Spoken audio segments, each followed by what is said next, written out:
Assalamualaikum warahmatullahi wabarakatuh. Saudara-saudaraku sebangsa setanah air yang kami cintai, yang kami banggakan dimanapun Anda berada. Berikut ini kami sajikan bagaimana menyalanya Banyuwangi pada saat diskusi ilmiah berlangsung bersama Kiai Haji Maduddin Usman Al-Bantani, Kiai Alwi, dan Tubagus Nur Fadil. Sampai di situ banyak sekali penanya. Bahkan yang menarik dari sini, ini ada salah satu penanya itu dari Babin Kantipmas Polresta Banyuwangi. Menarik, berarti aparat kita ini sudah melirik kajian ilmiah yang selama ini dilaksanakan, yang selama ini bergulir. Untuk lebih lengkapnya, mari kita dengarkan bareng-bareng sembari ngopi, saudara-saudaraku semua. Sangat menarik ini, daging semua ini.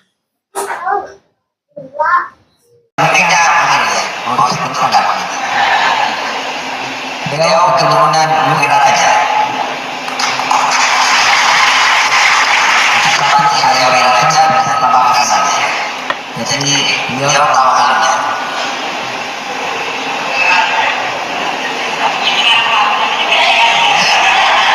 Saya berverifikasi ya, perlu ada catatan dulu. Baik, kita beri kesempatan yang mau menyampaikan kesempatan satu di depan.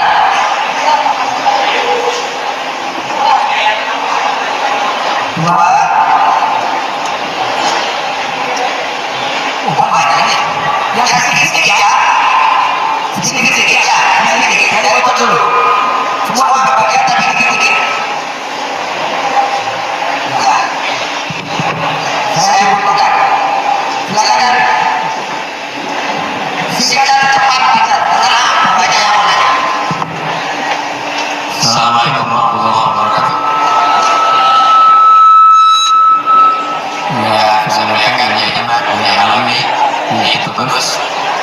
Nama saya Muhammad Iskandar Zulkarnain.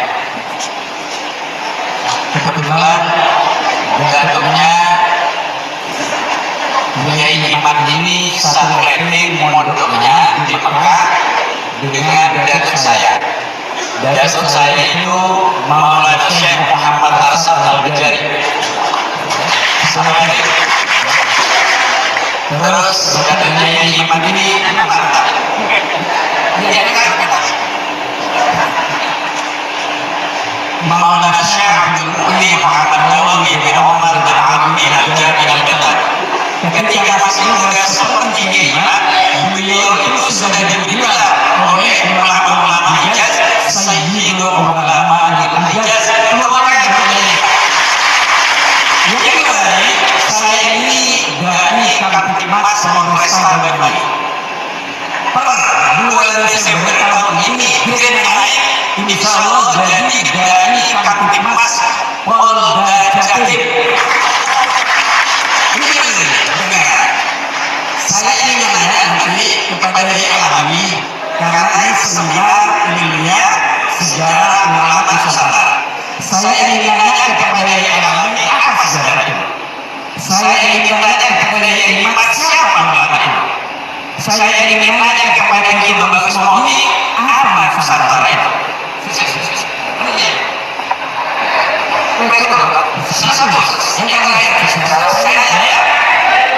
Untuk Kiai Alwi sejarah itu apa?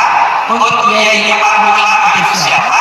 Untuk Kiai Bagus Mauli Nusantara itu apa?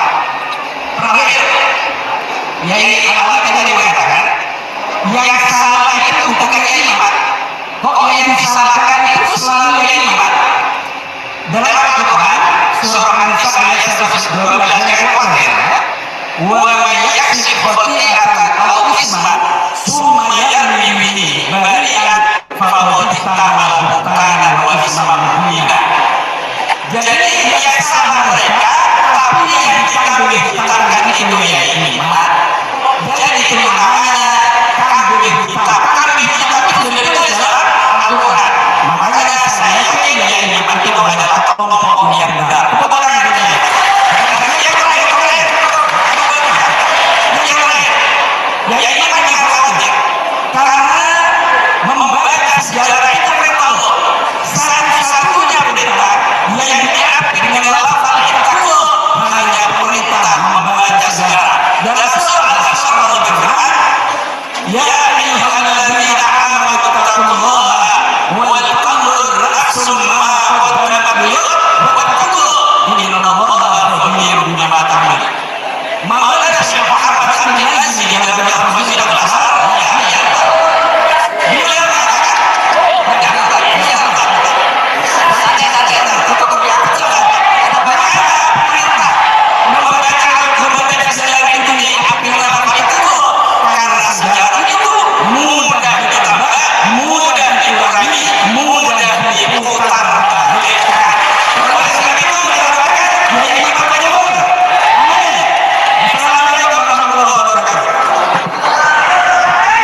saya sama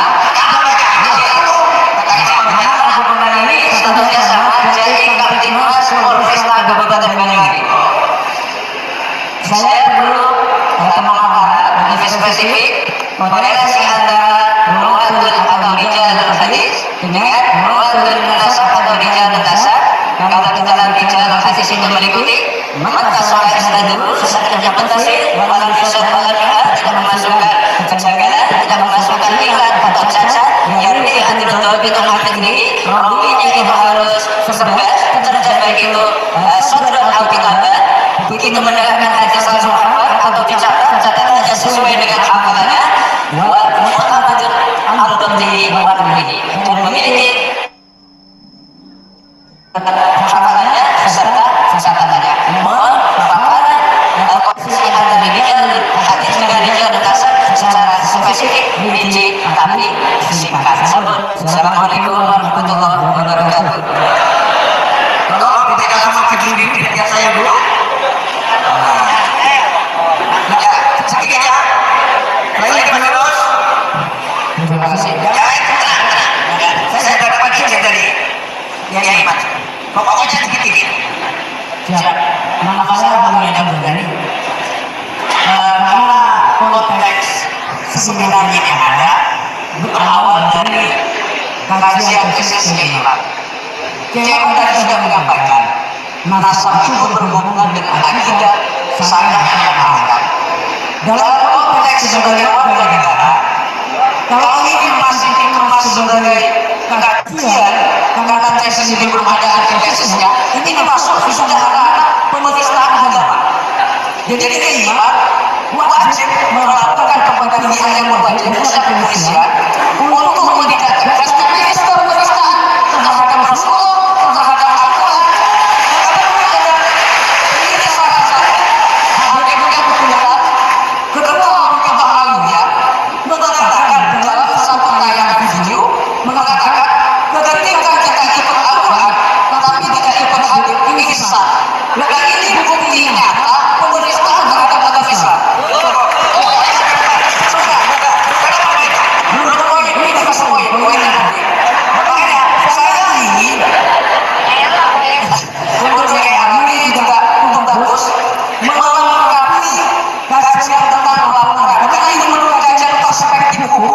Sudah penulis tanggal dalam dan mesti kepada Republik Indonesia. Maka kita perlu, maka kita selalu. Terima kasih. Oke. Tadi kita masuk ke soal. Ya. Silakan. Lurus. Cepat ya, saya ya. Ya, sabar. Itu apa? Oh, itu. Ya. Assalamualaikum warahmatullahi wabarakatuh. Ya, ada yang lupa ditanyakan, tapi penting sekali. Saya ucapkan terima kasih kepada Bapak Kapolres, kepada Bapak Dandim yang telah merestui, memberi izin seminar yang tidak pernah terjadi di mana-mana, lalu terjadi di Banyuwangi. Terima kasih kepada Bapak Kapolres, Bapak Dandim dan Kabupaten Banyuwangi. Yang kedua, pertanyaan saya mungkin karena ini ada kaitannya contoh mungkin contohnya seminar ini berusul ada di Banyuwangi pertama terjadi bagaimana dengan seminar ini menjadi Allah berkaitan semuanya tidak ada yang saling menjatuhkan menjelekkan menghabisi atau membunuh karakter. Saya berbicara sebenarnya pertanyaannya langsung pertanyaan saya hanya menghibur sedikit saja. Siapa keturunan Nabi hakikatnya hanya orang yang beriman. Jangan mengatakan siapa saya hanya orang yang beriman keturunan Nabi. Itu hakikatnya.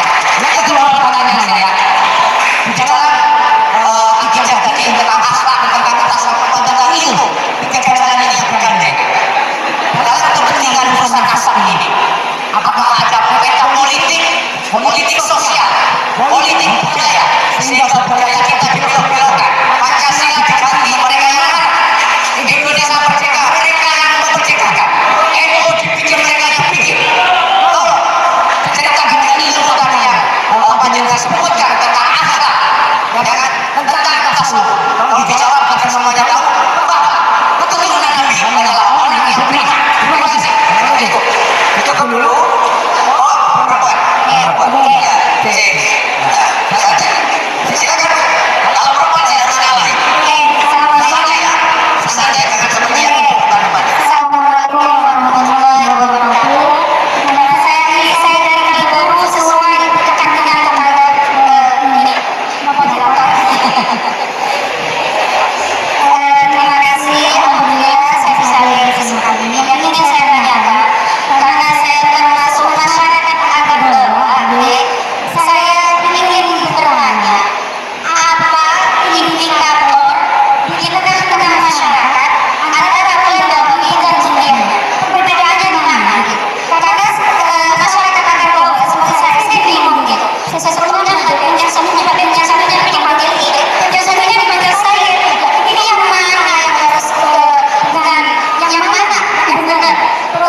indikatornya gimana? Antara dalami dan dunia tersebut, indikatornya di masyarakat itu melihat seperti apa dan bagaimana. Sekian, terima kasih. Sementara dulu nanti sesi kedua, ya silakan ya. Ini dibaca ke Kimat sama ke Albi, sama ke semua. Silakan. Catatnya tadi. Ya, Saya ini kan cerita. ini harusnya Pertama Kiai Konet ya, yang Kiai Konet, Gus Konet. ya tadi tentang ulamanya. Ya, apa yang dimaksud sejarah, apa yang dimaksud ulama, dan apa yang dimaksud Nusantara.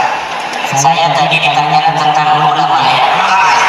Oleh dari Kamtimas Polres Banyuwangi yang akan naik pangkat menjadi dari Kamtimas Polda Jatim.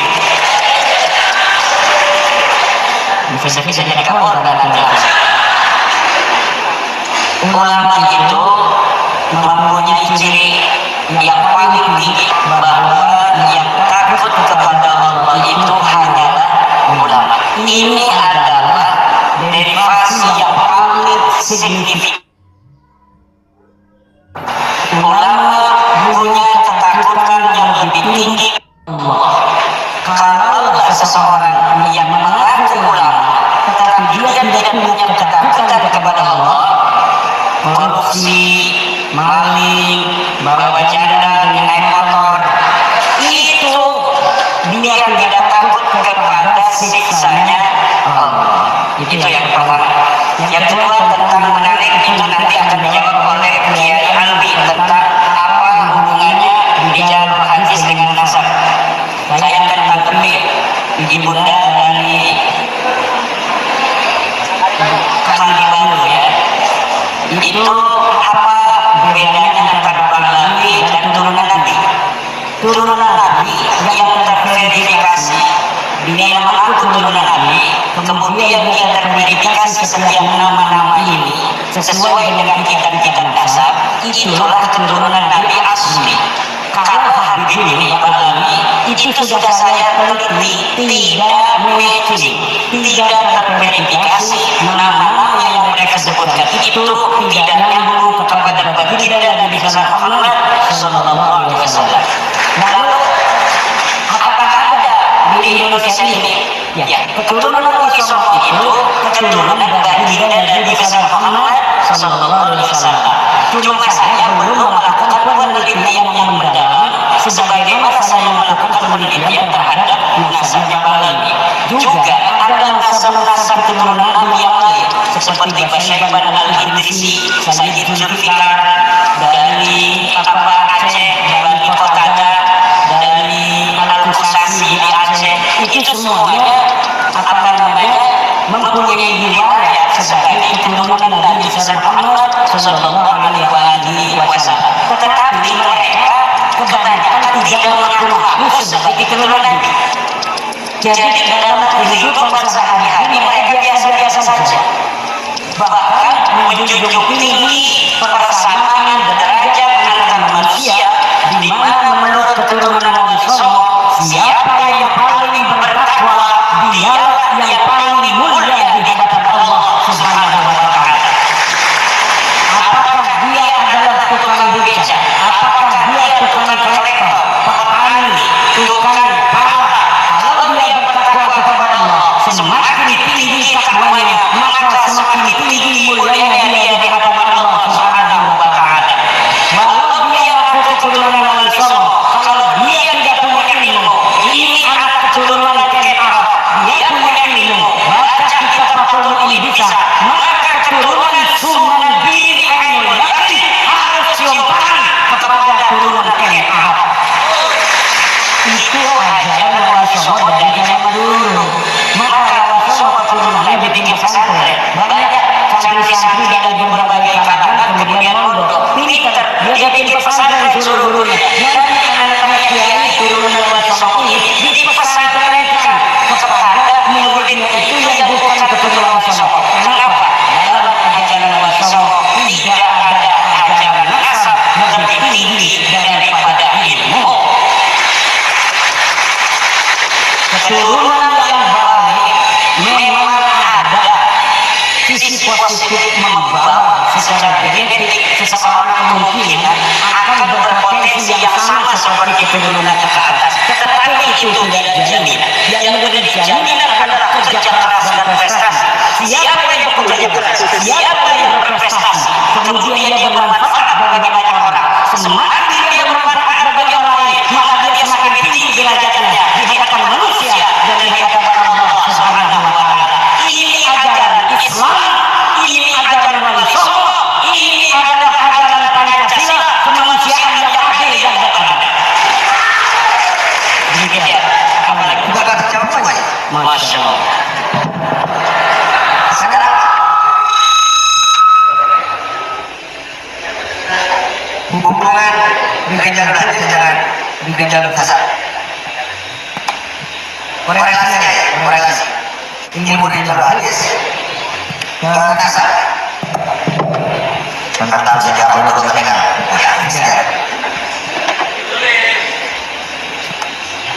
Kalau ini apa bukan nasional, kalau bergembira rasanya.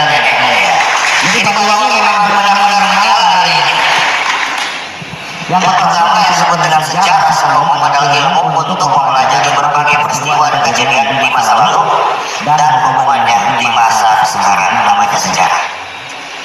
Sekali lagi, setiap yang membutuhkan mengetahui. Kalau saya baca, sudah barang tentu tidak mungkin tidak membutuhkan seorang informan, membutuhkan seorang reporter, membutuhkan seorang yang menceritakan tentang kisah tersebut. Nah, yang berhubungannya dengan syarat-syarat yang mulia. Jadi saya jelaskan dalam kesempatan yang mulia ini sebelum kita masuk ke dalam syarat-syarat. Apa sih yang disebut dengan yang dibutuhkan untuk menyatakan bahwa riwayat ini benar adanya dan sesuai dengan fakta. Dalam kajian ilmu Rijal Hadis, dalam sisi manapun, kalau kita bicara tentang kisah seseorang, khusus dalam hal ini adalah kasusnya yang memang tidak ada, betul-betul kosong, melongo, nol besar. Sebelum masuk ke dalam besar, ini harus memiliki sebuah kaidah. Perlu tadi kita dalam riwayat sebagai ini yang kita ketahui. Semua riwayat membutuhkan perawi dan berita yang dibawanya. Pertanyaannya, jangan masuk ke satu-satu. Sekarang kaidah ini satu. Imam Ahmad dan Hajar Imam Ahmad bisa dapat rekomendasi yang ada berapa? 3 dan 4. Pertanyaannya ada ilmu Rijal Hadis. Ada tidak yang mereka pendapat tersebut? Ada tidak? Salah satu kamu yang apa? Ulang lagi ada riwayat banyak riwayatnya banyak cari. Ada tidak riwayat yang dibawa dulu? Yang dikatakan sepertinya ada riwayat yang dibawa? Enggak ada. Karena bagaimanapun dia seorang wali bisa meriwayatkan seorang yang tidak mengatakan ada jawabannya. Jadi rekomendasi untuk satu wali yang sekarang kita masuk ke dalam hadis supaya ini dan ini masalah. Ya, udah jauh-jauh dari Bandung gitu atau begini kita kurang kerja gitu. Sekarang kita menjadi seorang wali yang sebelumnya. Ini saya bawa buku datang ini kan 25 bab. Kan saya bawa buku pembahasan asal ini hanya di 2. Barangkali ada berpikir ada semua yang ingin tahu tentang tulisan saya ini memang disebut kitab sejarah hukum ya. Itu mungkin kita bawa kalau nggak salah 90 lagi ada buku responden lagi. Karena saya sudah pesan di Bali, ya kan begitu ada yang ada sekian nanti kan bisa dengan nomor yang betul yang begitu ya. Sekarang kita bicara tentang salah satu syarat-syarat yang terdapat sebagai seorang wali atau berita yang dibawa. Yang pertama itu tidak ada kejanggalan, tidak ada keanehan. Satu poin saja kalau sudah masuk dalam sebagai berita atau seorang walinya, ini sudah sangat banyak keanehan dan kejanggalan. Satu, tidak ada perawi yang meriwayatkan. 2, tidak ada kesaksian. Riwayatnya yang dituliskan tidak ada syahadat, tidak ada orang yang menyaksikan. Contoh, ini orang besar, bangsawan,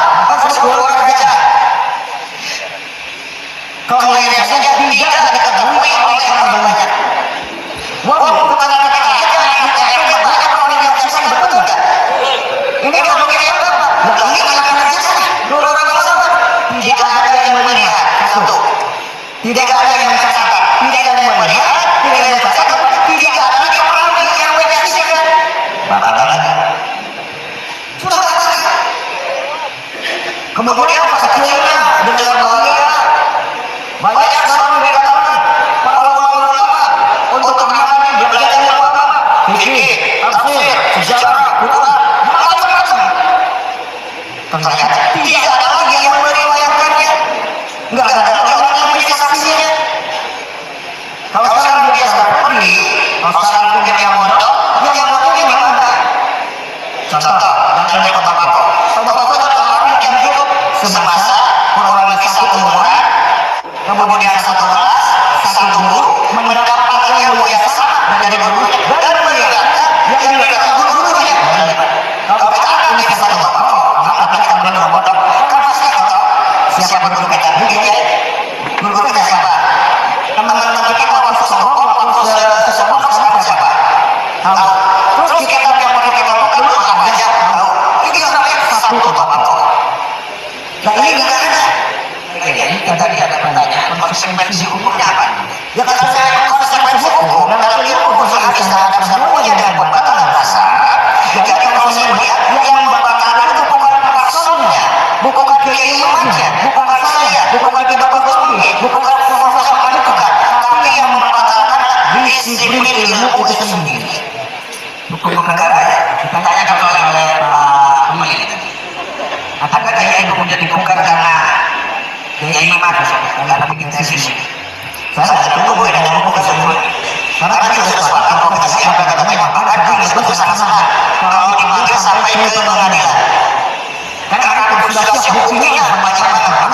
Kenapa sekarang kita dengan baru tidak siap menghadiri diskusi ilmiah debat terbuka di kampus universitas? Kenapa? Karena untuk satu penjara saja sudah tidak masuk sekarang. Di tengah generasi perusahaan saja. Ini sekarang kita dengar. Yang kedua kita masuk. Dilibatkan orang-orang yang psikop. Pertanyaannya, kan ada bukunya keabsahan masa lalu, ya kan? Saya cek puluhan, ini itu jawabannya langsung semua. Kalau saya bikin jawabannya tesis, maka ada orang berkembang.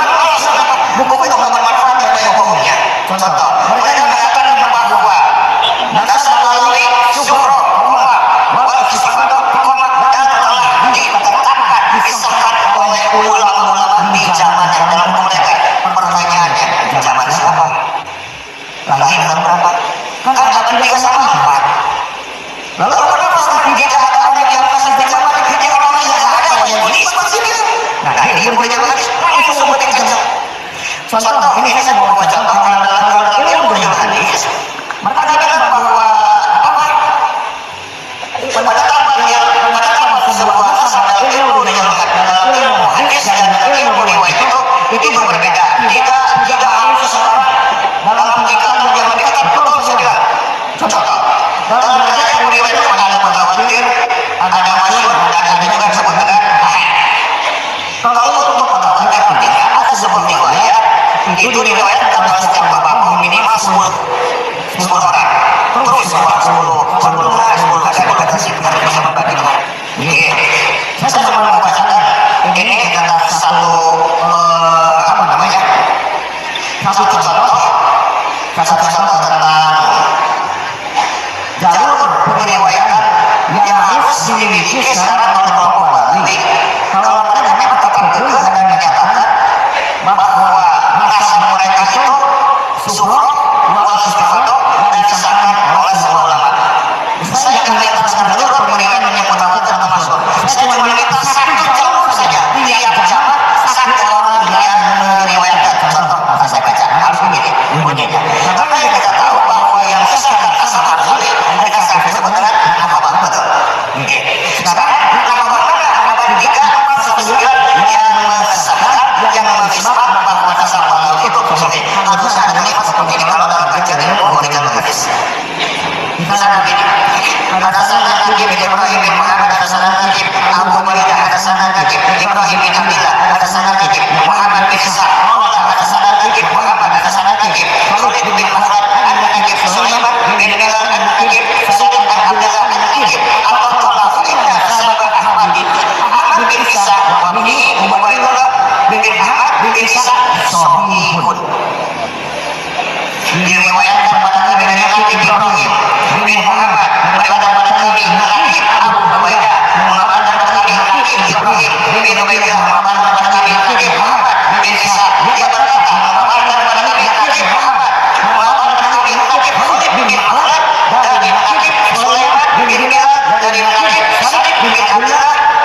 Jadi tidak ada pilihan. Terima kasih semua. Jawab sekali bagus. Jadi kalau ada yang belum jawab mungkin silakan tanya lagi, tapi saya setuju. Oke, teman-teman, singkat saja. Jadi pertanyaannya Nusantara. Nanti kita kaitkan sesuai topik ini. Nusantara itu pulau, antara itu luar, jadi bisa antar. Jadi di masa Majapahit kan pusat di Jawa. Pak Gajah menggunakan sumpah Al-Fatihah ingin memperluas wilayah kekuasaan Majapahit itu melalui Pulau Jawa. Jadi melalui wilayah lain antar pulau. Sehingga di masa Majapahit juga mencakup kekuasaan untuk wilayah di luar Pulau Jawa, termasuk Sumatera, Kalimantan, bahkan sampai Filipina pun. Jadi se-Asia Tenggara itu disebutnya Nusantara. Nusa itu pulau, antar pulau, jadi antar pulau. Jadi se-Asia Tenggara antar pulau ini disebutnya Nusantara dalam masa-masa Majapahit dari masa satu pertama. Jadi kalau namanya kita seminar ilmiah sejarah ulama Nusantara, tadi ini ada yang menyampaikan ulama itu orang yang ilmiah kepada Allah. Sejarah juga dijelaskan oleh Kiai Alami, tapi saya sedikit tambahkan, sejarah itu juga yang ilmu sejarah terkait dengan tertulis atau tercatat atau tercatat. Karena sungguh riwayat masa lalu kalau sekedar kita secara lisan tanpa ada bukti data tercatatnya, atau masa-masa yang dulu ada bukti data disebut masa sejarah. Jadi sudah ada sejarah masa sejarah kalau di masa itu sudah bisa merekam kejadian tersebut dengan riwayat tulis, baik itu secara kertas, kertas kulit, kertas batu, kertas asli, tapi sejarah itu sudah ada tertulisnya. Nah, kembali ke kajian sejarah ulama Nusantara dan terkait dengan pertanyaan kita tadi. Tadi kita sudah menyampaikan turunan-turunan yang asli adalah warga Muslim. Sedangkan kalau Al-Alawi, para Habib tidak terbukti secara ilmiah. Nah, kita kaitkan kembali dengan sejarah hari Sabtu ini di 22 Oktober. Atas resolusi sejarahnya saya Hafiz Asy'ari. Nah, saya Hafiz Asy'ari itu ulama tercatat dalam sejarah atau fakta historis dan juga keturunan Rasul di Nusantara juga. Nah, jadi saya Hafiz Asy'ari dia terkenal daripada cacakan kecil, Pangeran Pajar, alias Pangeran Gunowo, yang putra Pangeran Gunowo. Nah, Pangeran Gunowo ini ibunya putra Pangeran Gunowo yang kedua, yang menurunkan nanti keluarga Gusdur, Bapak Kajet, ini itu Rasulullah. Nah, kalau kami dari jalur lain, tapi Pangeran Gunowo satu memiliki putri yang bernama Ratu Masartani alias Nyai Gede Mandiri, itu menjadi permaisurinya Sultan Banten yang ketiga. Nah, jadi Banten yang bukan Pangeran Gunowo. Nah, juga memiliki putri dia Banowati, ibunya Sunan Mataram. Jadi Sunan Mataram dengan Sultan Banten yang aku bakal tunggu. Dan dari Jawa juga ada. Nah, silsilah daripada leluhurnya saya Hafiz dari Pangeran Gunowo, ini kita ada tiga data dari kata Carut Kanda Cara Kasus. Jadi nama muslimnya Pangeran Gunowo bin Sultan Hadi Dewi Wacakan Tingkir Pajak, bin Kepomono, bin Jambul Akbar Al-Husaini. Atasnya adalah beliau bin Mahmud Gubernur Pulau Jawa, aliasnya Mahmud Nasidin. Ahmad bin Husain Haji Muhammad bin Husain bin Husain Jalaluddin bin Ali bin Ja'far bin Muhammad bin Mahmud bin Ahmad bin Abdullah bin Al-Asrori bin Ja'far Sani bin Ali Aki bin Muhammad bin Jawad Aki bin Ali